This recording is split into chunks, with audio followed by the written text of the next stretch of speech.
Travels with Blessed and Vincent.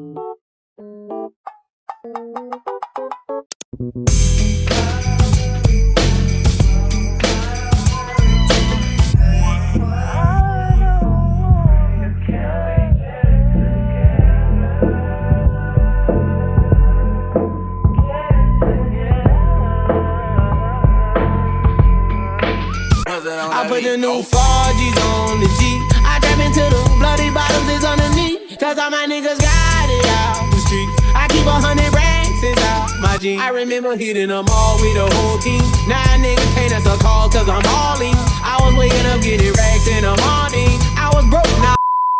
Hi guys! Another day, another vlog, and we are finally here in Hong Kong. So, nagpunta kami dito actually last year pa. Ngayon ko lang na-edit yung vlog. Anyway, we're so happy kasi it's our first time in Hong Kong with the whole family. It's their first international din getaway. So, ngayon yung itinerary namin is to visit and explore Madame Tussauds, yung Victoria Peak, and matry yung peak tram nila. Kita nyo naman ang haba ng pila. So, mali yung nag-book namin dito kasi hindi kami kumuha ng fast pass. So, ibig sabihin, need talaga namin mag-line up. And then, ito na nga, na-book namin lahat ng activities na to sa Klook. Use our promo code BLESSKLOOK if you want more discounts. So, magkaiba yung ticket sa Madame Tussauds, magkaiba din yung Peak Tram tsaka Victoria Peak. So sa mga hindi pa nakapunta sa Madame Tussauds, actually, it's one of the most famous tourist spots in Hong Kong because they get to feature music icons, martial arts masters, world leaders, and actually more. Tapos may magandang Instagram-worthy photos din sila with the world-famous personalities like Queen Elizabeth II. Tapos madami, andun nga din si Ann Curtis, si Manny Pacquiao, si Catriona.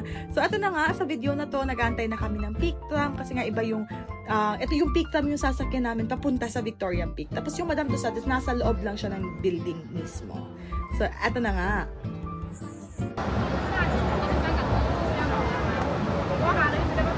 Video sila, video sa Danila.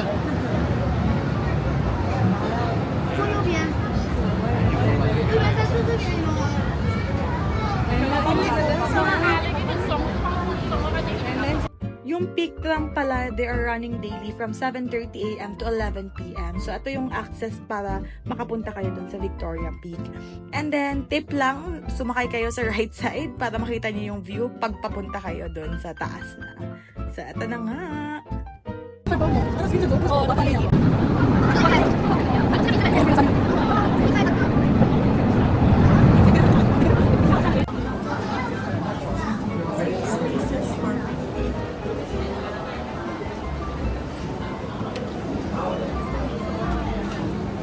Ano, naramday view diri nya. Adto pud mo. View na mo na sa.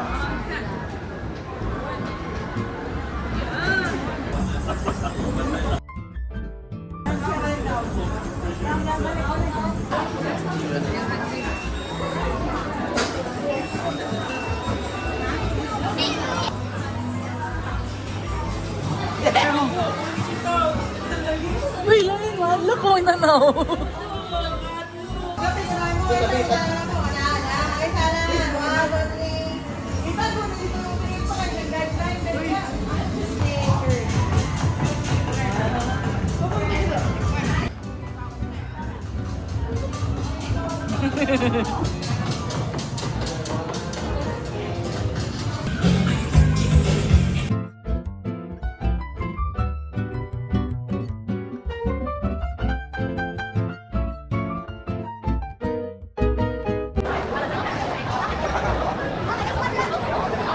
No.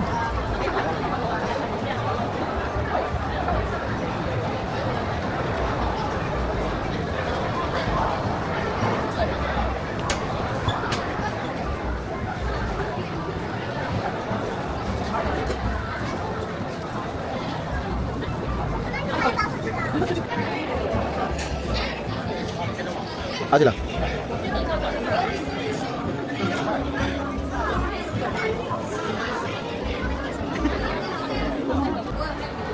Binidyo ita. At natapos din kami sa Madame Tussauds. Di na kami maalis-alis doon. Super daming pictures nila mama tsaka papa. So our next is yung Victoria Peak. So makyat kami sa taas kasi nasa pinaka rooftop siya. So it's also very famous here in Hong Kong. It has its spectacular views of the city and the harbor. So here's how Victoria Peak looks like.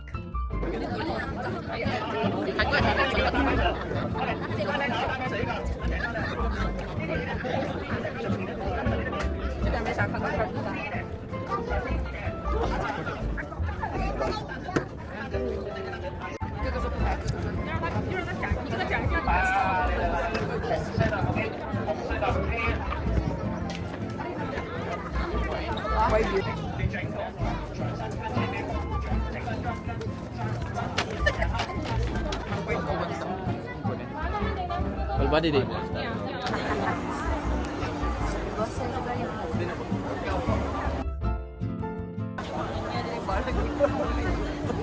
Ha? Ugok na. Wala rin. Tawin. Pantan ka. Nalagay piyang usa. Saan mo din kabihin, sus? Balik. And that's it for our day sa gala namin sa Madame Tussauds, Victoria Peak, tsaka pagsakay ng Peak Tram. So yung pag-uwi namin, ganun pa din. Sumakay pa din, pumila pa din kami. Pababa na this time. So anyway, naganap na kami for dinner and we decided to eat sa Cafe de Coral. It's very famous in Hong Kong then. They have over 100 locations na in Hong Kong and 24 locations in China. So better check this out and try their food. Very affordable and super yummy.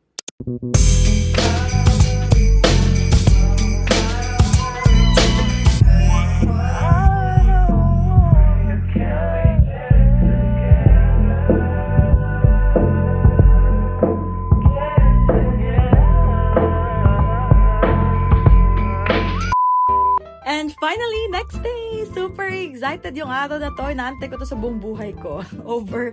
Anyway, this is the Disneyland day. So, ito na nga, gumising kami ng maaga. Actually, nag-pray talaga kami sa araw na to. Kasi, nag-visit kami ng Hong Kong Golden Week nila. So, na-in-expect namin super daming tao. So, pagpunta namin dito sa Ark, nakapag-picture pa kami. So, luckily, konti pa nga yung tao kahit hindi naman kami ganun kaaga. And then, anyway, share ko lang din pala na it's one of the parang best decision na nagawa namin dito sa Disneyland is mag-book ng professional photographer mismo sa Hong Kong. So, he's a Filipino but he's residing in Hong Kong. So, ayun na nga, nag-book kami sa kanya. I-link ko yung Facebook link niya siya sa description box. So, papakita ko din yung name niya dito sa screen. So, kita nyo naman, paunahan na yung mga tao sa pila for the rides pagkapasok. Sa amin naman, inaantay namin si Kuya Eric. Eric yung name ng photographer. Kasi nga magpo-photoshoot kami agad. Half day lang namin siyang binook. And then, the rest, sa afternoon na mag-rides na kami. And then, sa gabi, antayin na lang namin yung fireworks. Hi, it's my birthday. Thank you. Another tip is try to visit their city hall and tell them it's your birthday. Hindi naman kailangan ng IDs or anuman. And then, that's it. Bibigyan kayo ng birthday pins.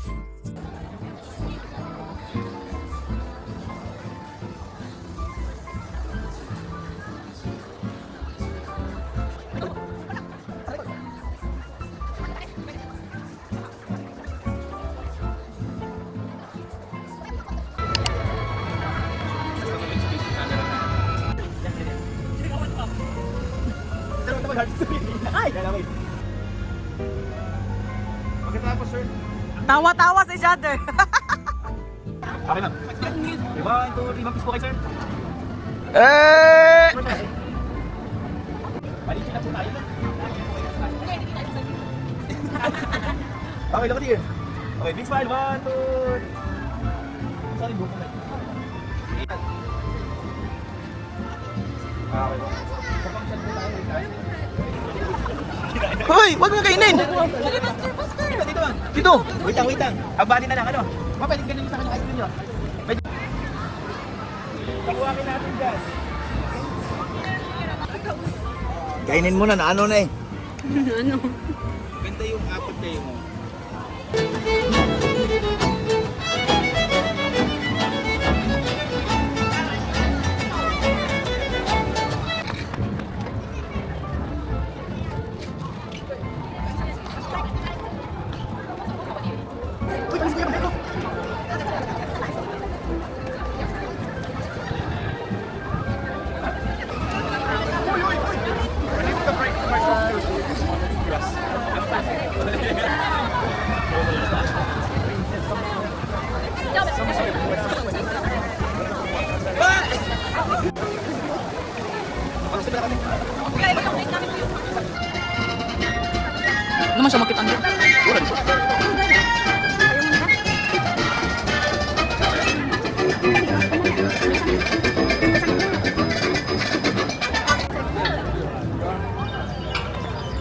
First shot mo. 1, 2, 3.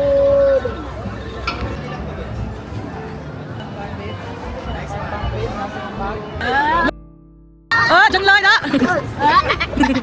Ah, sot ko na! Ah, sot!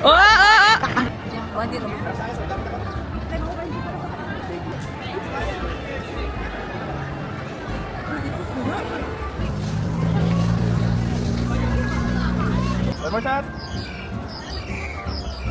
One more. Big smile mo, big smile.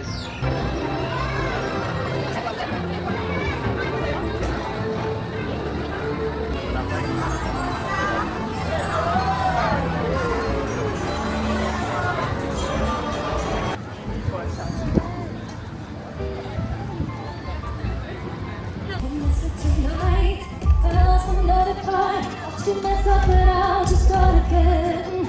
Keep on down, keep on hitting. And after noon, na-finish na kami mag-photoshoot ni Kuya Eric. So, naghanap na kami kung saan kami mag-lunch. We booked again via Klook for our lunch, dinner, and snacks na yan. So, papakita ko na sa inyo yung package na kinuha namin. Ito sa gilid, yung what's included. Meron din silang mga location kung saan kayo pwedeng kumuha. So, don't forget to use our Klook promo code to get discounts. Bless Klook! Sulit na sulit yung ice cream na kinain namin kanina. Nilapag ko din doon. Kung saan yung makukuha sa mga anong food stall or food carts, pwede yung mga ice creams or popcorn. So, the rest of the afternoon, we just had our rides and stroll around the Disneyland and enjoy our moment while waiting for the momentous yung fireworks mamayang gabi. And the Philharmonic Orchestra.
And ayun na nga, natapos na nga yung fireworks display na inantay namin buong araw. It was really a once-in-a-lifetime experience na nakita namin yung magical fireworks sa harap talaga namin.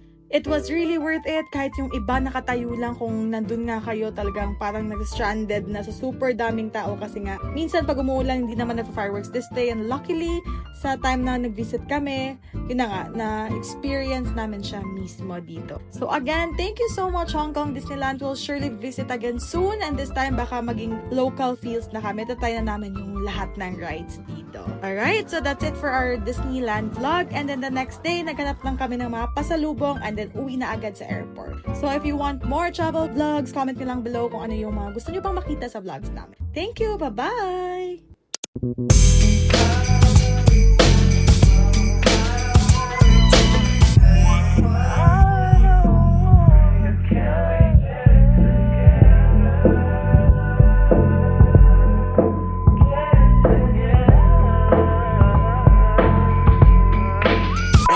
Gigi, kung wala. Gigi. Sa inyo, shopping. Okay, to XL, to XL.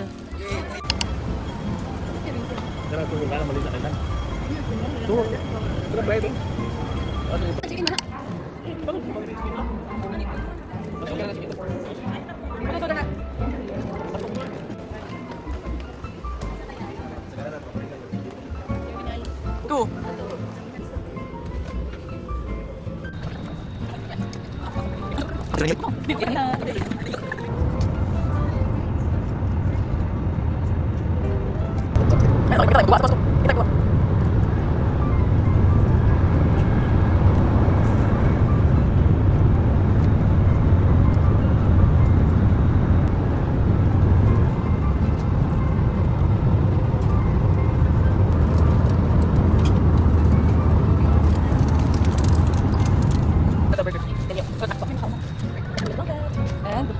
Hello, guys.